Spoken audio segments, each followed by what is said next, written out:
Caregiving can feel overwhelming and at times isolating. If you're caring for someone with Alzheimer's or another form of dementia, you're carrying a lot. You don't have to do it alone. There is help, there are resources, and there is hope. This is GutPunched, Alzheimer's and Caregivers.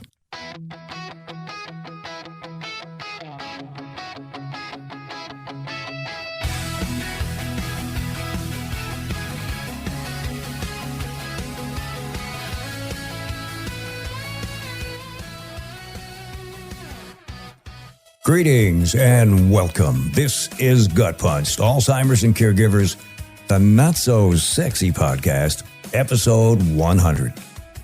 I'm Jeff Edwards, your host, and I'm truly glad you're here with us. Today marks our 100th episode, kind of a milestone for me. This one will be a bit personal, but it's really for all you caregivers listening. And we also have a special gift created just for caregivers, so if you can, please stick around until the end. So, do you think you know what the goal of caregiving is? We'll explore that today as we talk about the goal of caregiving, along with a quick look back at GutPunched Episode 1 with the other Jeff Edwards. We'll also answer another listener question in What's New with Alzheimer's with Dr. John Huffaker. And this time, we'll be discussing the challenges of swallowing as Alzheimer's progresses. If you have a question you'd like us to cover, send it to GutPunched, and the email address is gutpunchedac@outlook.com. I'm ready. Are you? Let's do it.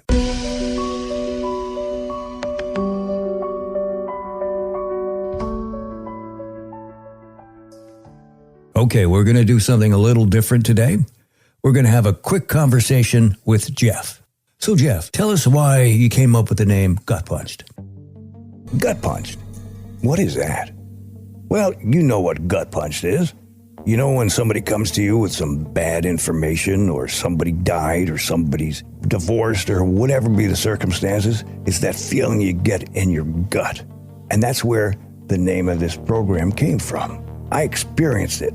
In the beginning, I looked and said, what are we going to call this program? And I actually went to AI. Oh, you can call it this, you can call it that. Yeah, it was too fluffy. And then I realized what I felt when my wife was diagnosed with the illness. It floored me. And so here we go. GutPunched, Alzheimer's and Caregivers. Jeff, why don't you tell us what your goal was for your podcast, GutPunched? Well, one of the things we want to accomplish here is help other people who are going through the same circumstances and give you some tools, some resources, some ideas. We are proud to be supported by Neuropsychiatric Research Center, a clinical trial center dedicated to advancing research and treatment for memory loss and Alzheimer's disease. And the fine people at Heart, Body, and Mind Home Care, nationally acclaimed, award-winning home care. And live younger today. Activate your stem cells for health and vitality. You can check them out online, liveyoungertoday.com. Every day, I talk with people who say, I don't feel as sharp as I used to. My energy is low. My memory worries me.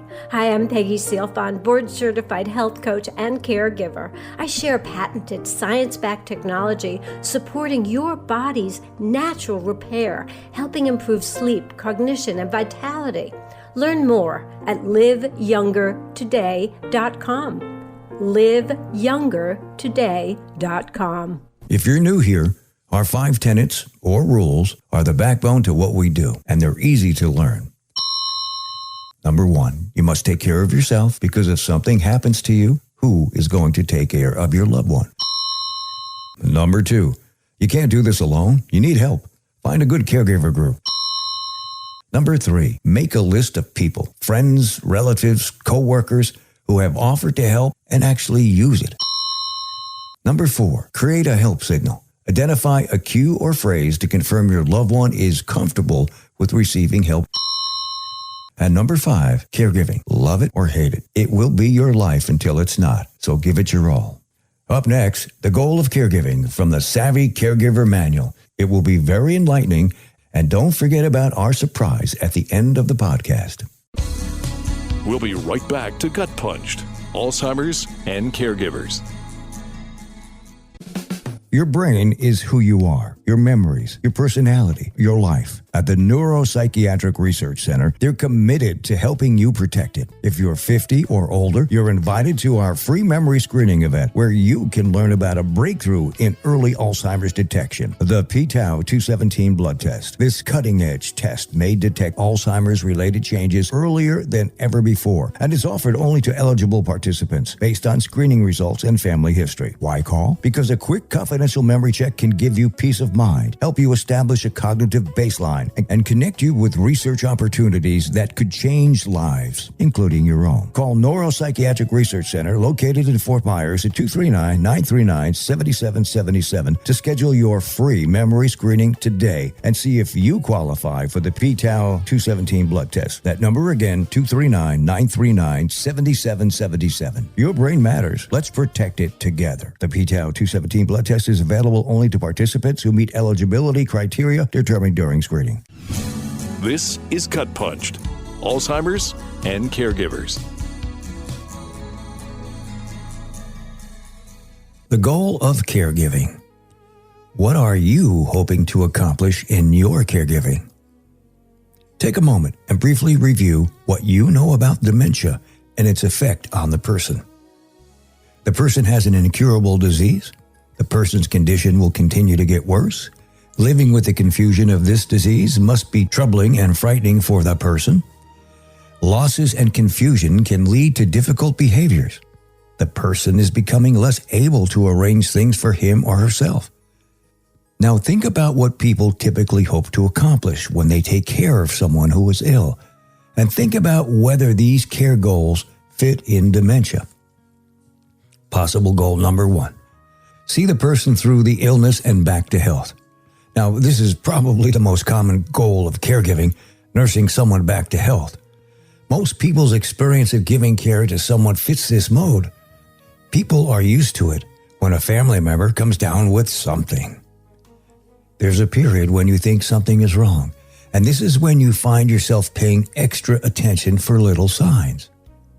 There is the period when the illness is in full bloom and the person is miserable. This is a very busy time for caregiving. And then illness seems to abate. There are still caregiving chores, but the worst is over, and best of all, the person seems him or herself again. Now, here's the big point. It doesn't work this way with dementia. Nursing the person back to health isn't a reasonable goal in dementia caregiving. It is important to recognize that caregiving cannot bring the person back. There can be no expectation that the person will get better. There are no tricks for jolting the brain back to health once a dementing illness starts. No amount of caregiving can help the person return to where she or he was before the disease struck. Now, here's a possible goal. Call it number 2. Stop or slow the progress of the disease. This goal is common in many chronic illnesses, and although irreversible damage is done, an irreversible process is at work. Efforts to stop or slow the progress of the disease can be effective. Some ability may be lost permanently and other losses will follow, but care and treatment can limit or slow the losses. This is not a reasonable goal in dementia caregiving. Caregiving activities cannot help to preserve the person's abilities. In progressive diseases like Alzheimer's, there is nothing we can do to prevent the condition from worsening. The person's power will wane. Here's a possible goal. Call it number 3. Attend to the person's quality of life. This goal is common in the care of people with incurable diseases. Quality of life efforts focus on controlling pain and making the person happy and comfortable as possible. This kind of care goal seeks to provide the person with enjoyable moments. Family and spiritual concerns are important. Attention to the person's quality of life provides a reasonable goal for the work of the Savvy Caregiver. Keeping the person involved and content, how a quality of life goal translate into everyday caregiving. At this point, we want to emphasize the key term in the Savvy Caregiver's training. The term involved and content is used in the manual. It is meant to represent the caregiver's day-to-day goal in caregiving. Successful caregiving boils down to trying to keep the person as involved and happy as possible. The idea of keeping the person involved and content is fairly concrete. It is what you see when a person is busy with something he or she likes that fully engages them. It is important to keep in mind that even though a person is affected with a dementing order, he or she still can zero in on a task or activity, stay with it for some time, and have a pleasant time doing it. Keeping the person involved and content may help keep confusion at bay and reduce the chances of the stress and difficult behaviors. The phrase only means to suggest that the tone of the day and of events in it is pleasant and satisfying. It isn't meant to suggest that the person should be busy doing things nonstop from morning till night, nor is it meant to suggest a big emotion like feeling overjoyed. A caregiver wants to keep the person's emotions as steady and positive as possible all day long. There is a pattern to the work you do in caregiving. Day to day, there are just a few general concerns in the agenda of caregiving. 1. Getting necessary things done like dressing, eating, bathing. 2. Having the person do things that seem to give him or her pleasure. And 3. Keeping things on an even keel. Consider the application of the phrase involved and content to such daily tasks as helping the person to bathe or get dressed. There are seldom activities that produce intense focus or grand emotions, nor do they require a very broad range of talents. They are, however, activities which can, and by caregivers' many reports, do lead to frustration, angry outbursts, and resistance. These daily events, which are part of the backbone of the day, can become unpleasant. For such daily tasks and events, the idea of contented involvement means simply that the tasks you present to the person fits what he or she can do, somehow draws him or her into it, proceeds without conflict or distress, and gives him or her some sense of satisfaction or accomplishment. In other words, a very ordinary event transpires successfully and uneventually, and the rhythm of the day remains pleasant and unbroken. Now, these ideas hold true over the course of the disease, and throughout the disease, it falls on the caregiver to shape the person's daily tasks so they fit what the person seems able to do. And the caregiver also has to help the person begin and stick with these activities. Part of shaping activities comes from knowing the person. Different people find different activities enjoyable. And for some people, it's nature or sports. For others, it's artistic activity, like playing or listening to music. And for still others, it's work of one sort or another. The common thread is that these activities reflect a person's preferences and use his or her talents. Being successful at helping the person be happily involved also relies on using strategies that are second nature to most of us. We know that the activity should fit the person we're directing. We recognize the environment can distract from a task or help a person focus on it. Pretty good things to know about. And we took the information from the Savvy Caregivers Manual, which came from the University of Minnesota. And I took the Savvy Caregivers course a bunch of years ago, and they still offer them. If you look around, depending upon where you live, you might find one, and they're extremely helpful.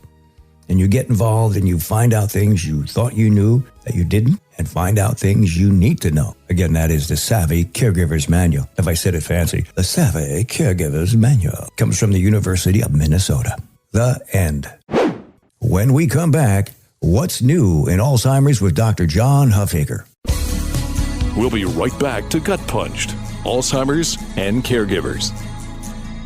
If you find that it's time that you must start looking for a good home care company for your loved one, I'd like you to consider talking with Heart, Body, and Mind Home Care, a nationally award-winning company. They are top of the line in service. They will tell you service is their passion, excellence is their promise, and that's the honest truth. They are very knowledgeable and skilled at what they provide. On top of that, they are just really nice people who love helping others in need. They are Alzheimer's and Dementia and Parkinson's care specialists. You can find them on the web at hbmhomecare.com, or you can call them at area code 239-603-6455. And you'll find a link for them on our website, GutPunched.com. Heart, Body, and Mind Home Care, your best choice for home care. This is Gut Punched, Alzheimer's and Caregivers.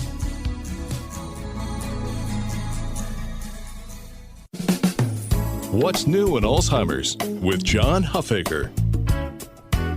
John, we received an email from Allison, who's from Detroit, and she wants to know, why do Alzheimer's patients who are in the last stages have problems with swallowing?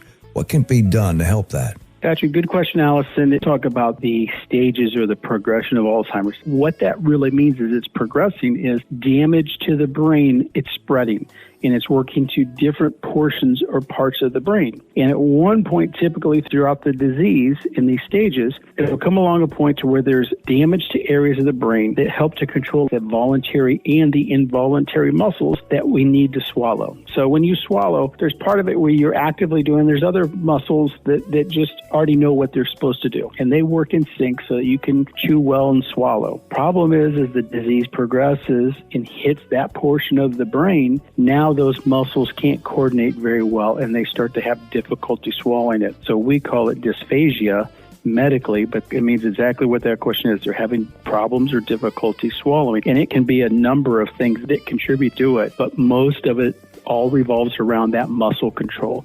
Believe it or not, you have like accessory muscles, right? The muscles that help you breathe. Well, that can also start to get impacted. Again, that part of the brain that is telling that and controlling those muscles gets damaged. What can you do? You have to kind of revert back to almost what you think is when somebody was an infant. When you're feeding and they're eating, make sure they have smaller portions. You want to make sure that they're having foods that are easy to chew. You know, they're a little bit more mushy. Sometimes, if we've all had it, steak is actually kind of a hard type of food to chew and swallow. Probably not a good idea. You revert back to what you did when you were raising your kids when they were young. Control the portions, make sure they're having foods that aren't just difficult to chew up and swallow, and that can really help out a lot. You can kind of control that too. You can separate the portions for them or help in that component of it, but it's just a part of the progression of the disease it can run into. It doesn't happen to everybody, but it can happen in the later stages. Okay, thank you. We're coming back with a look at our resources, and we're getting closer to a surprise.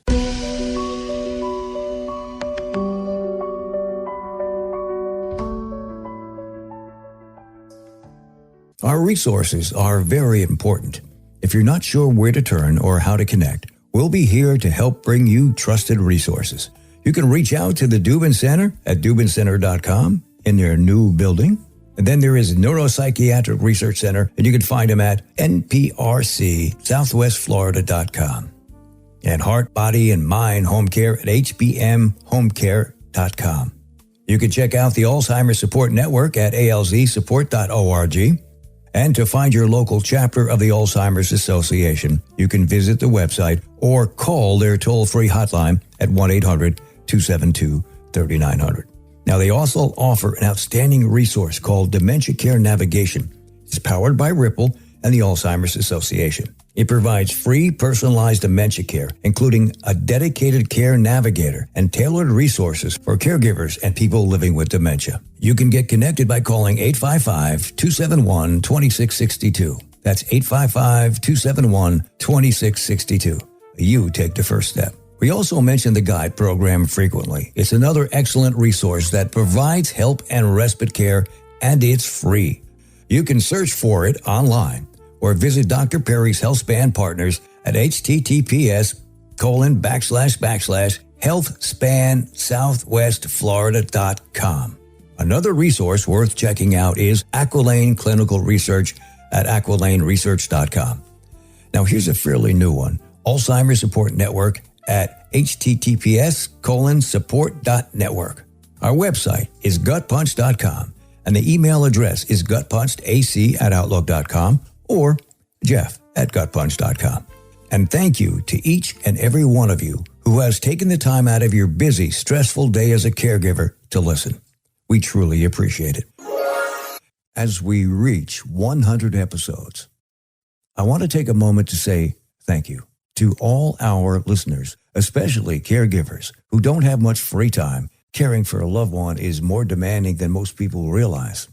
To our many guests, too numerous to name, who generously shared their time, stories, and knowledge. And to our wonderful sponsors, Neuropsychiatric Research Center with Dr. John Huffaker, Bonnie Perez, and their support staff.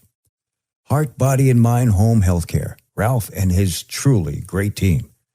And Peggy Silfon, Live Younger Today, who has been incredibly helpful. A special shout out to the Dubin Center and the Alzheimer Support Network. And there are a few more people I want to recognize for their support in making this podcast possible. Mr. Rick Peterson, Aura Santana, Lee Kramer of Helicopter Marketing, Dan Moser and the Dubin Center staff, Gentry Thomas of the Podcast Playground, and of course, my wife, who puts up with me every single day. As I've mentioned before, I love music, all kinds. When I was younger, I played in bands and wrote songs. I can't play as much anymore, though I recently had hand surgery and I'm working on getting that ability back. But with the rise of AI, there are new ways to create music. Over the past 4 months, I've actually been using AI to help create most of the music we use on GutPunched. And that brings me to our surprise. A few months ago, I had an idea that kept coming back to me. I started jotting down notes, lyrics, fragments, until I finally had enough to begin. I always thought it would be fun to create a song for GutPunched, but I also wanted to write something for my wife. Eventually, the two ideas became one. This is part personal and part caregivers. As a caregiver myself, I wanted to create something others could hold on to, something you could share with your loved one, and maybe even use it to create one more meaningful memory together. Someone in one of my caregiver groups said something recently that really stuck with me. With Alzheimer's and other dementias, people say we're all in the same boat. But that's not true. We're all in the same river, just in different boats. Thanks, Larry. That's a much more honest way of looking at it.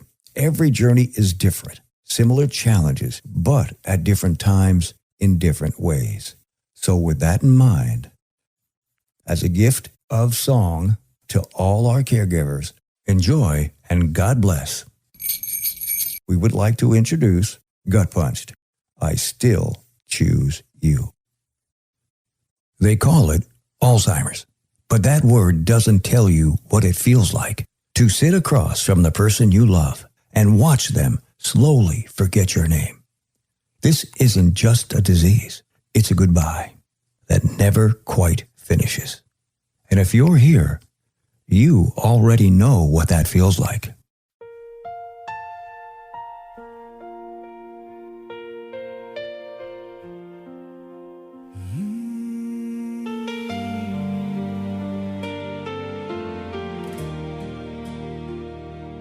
I've been gut punched by the weight of that call. I've been gut punched when you don't know me at all. I've been gut punched as your memories fade away. Yeah, I've been gut punched. I wish there was another way.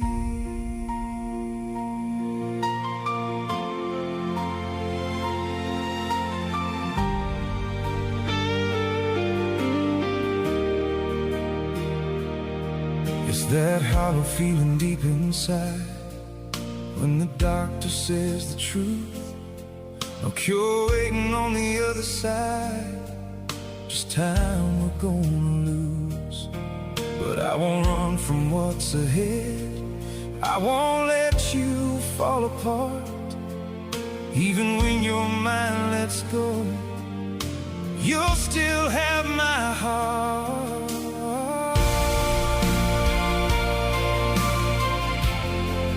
You'll still have my heart.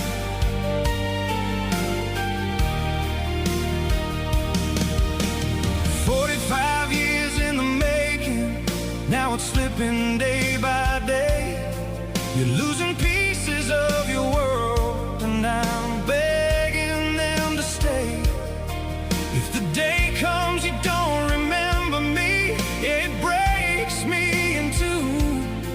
But I'll still be right here, like I've always been for you. I know it's not your fault, it's this disease we fight, but you're still my everything.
gave me love that built this life, and a daughter to carry your light. I can feel you still inside, even lost in this fight. And when the world you knew was gone and nothing feels the same, I'll be your memory, your voice, calling out your name. I've been gut punched, but love don't fade away. I've been gut punched, still I'm choosing you each day.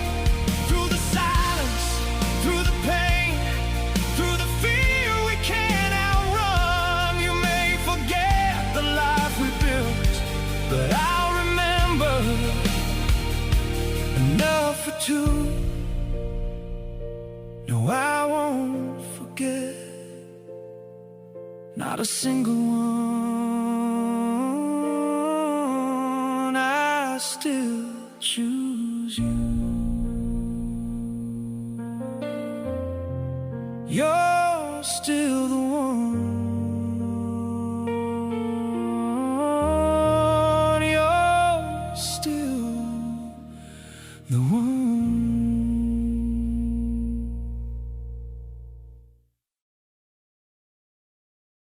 This has been Gut Punched, Alzheimer's and Caregivers, with your host, Jeff Edwards. Don't forget to hit that like button and subscribe to us on all the platforms, like Spotify, Apple, Pandora, Podbean, and more. If you have a question or want to get in touch with us, our email is gutpunchedac@outlook.com or jeff@gutpunched.com. Caregivers, you don't have to do this alone.